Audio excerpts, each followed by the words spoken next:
Hello and welcome to the Fischer Random channel on YouTube. In today's video I'd like to present a recent game that I played on ChessCube. Just to put this in perspective, this is probably only the 5th or 6th game of chess960 that I've actually played. I'm not claiming to be any kind of expert in this at all, but this channel hopefully will help others become involved in the game, and hopefully by watching the videos you'll learn from the good, the bad and the ugly, and hopefully we can all improve our game. This was a 5-minute live game, and it was actually the first time I played chess960 live. I've played about half a dozen games in correspondence, and of course in correspondence chess you have almost as much time as you want to study the position, work out weak squares and really come up with some kind of opening plan. In a 5-minute game this is very, very different. I'm basically playing a few 960 games because my opinion is that hopefully it should help me in terms of developing faster calculation and better tactical skills. So let's take a quick look at the position before we begin. As in all 960 positions, the rooks are either side of the king. In this game I was playing black and my rooks were on g8 and a8. Again, the other restriction of 960 positions is there is one light square and one dark square bishop. So this game began as follows. Excuse me, one moment. c4. And this being my first game, I really forgot one of the principles that I mentioned in my introduction video, which was the first thing that one should do is a quick assessment of strong and weak squares. I did not do this. Instead I focused on my own development with b6 and bang, bishop takes h7. So this is the second move of the first live game that I've played, and already I'm going down an exchange. So the good news is that pretty much anything can happen in 960 in the first few moves, particularly if you're playing at a novice opponent. So I decided to continue just with basic principles of development and center control. So the game continued, bishop b7, knight g3, c5, and here I'm just planning to give some scope to my bishops and hopefully come up with a way to salvage the game. Game continues, knight c3, knight c6, d3, bishop c7, and I'm basically planning to castle a side. Knight d5, and I decide to preserve the bishop, albeit to a somewhat awkward square. I realise I'm going to go down the exchange at white's leisure. They can capture the rook, there's nothing I can do to save it, so I'm just keen to keep pieces on the board. Knight f5, and here I try and castle, and yep, a mouse slip, which really helps my cause. So I'm down the exchange and now I've lost castling rights.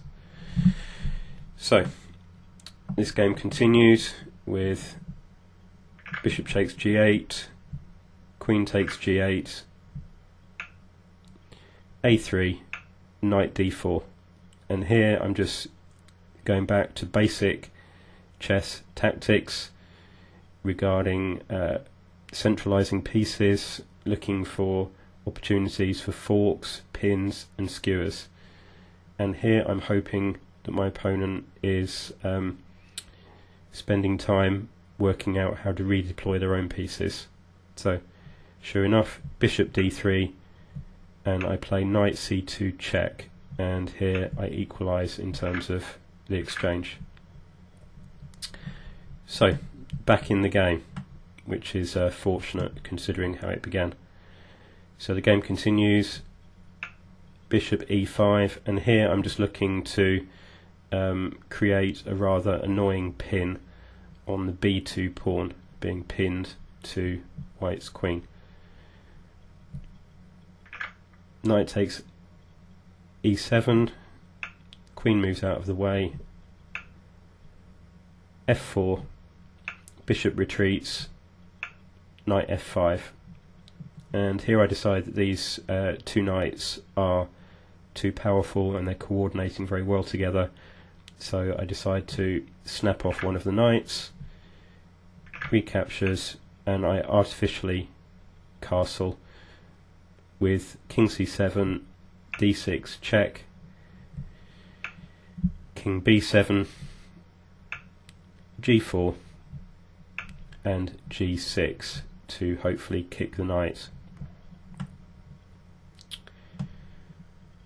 So here, whilst my position is somewhat fragmented, I'm down 2, 4, 6, 2, 4, 6, 7. I'm just down one pawn, believe it or not, after that horrific opening. So knight h6, which seemed unusual. I decide to double with queen and rook on the e file. g5, I drop the bishop back, maintaining that very awkward pin. f5, just seems to lose a pawn. f4 to protect the pawn on d6, and I bring my rook to the e file. So I'm trying to follow standard chess principles of centralizing the pieces, creating batteries and creating threats such as pins and forks. So I'm slowly getting back in the game. e3, knight g6, bishop g3, queen b3. Here I'm threatening to at least win a pawn, but I'm also aware that the pawn on f7 is threatened by the bishop on h6. So here my opponent seems to lose the plot somewhat, because after queen f1 I play queen b2 check, king e1, bishop c3 check, and after king d2 it's a simple mate. So as I said, this was not the greatest game of chess960. It's my first experience of playing live in 5 minutes, and I certainly learnt the importance of spending maybe 15-20 seconds, particularly as black, before you even make the first move. In a 5-minute game, it's probably worth investing 10, 15, 20 seconds per move for the first half a dozen moves to make sure that you're not leaving yourself open to attack, that you're not defending weak squares, for example. Anyway, I hope this helps give another insight into the game. I hope it helps for those of you that are just beginning. I hope it helps to see someone else, such as myself, who's just beginning to really get to grips with the game. And most of all, I hope it encourages you to give the game a whirl yourself. If you found this video entertaining in any way, please consider subscribing, and you can also find us on FischerRandom.com and on Twitter and Facebook. Thanks very much for your time, and I'll talk to you again soon.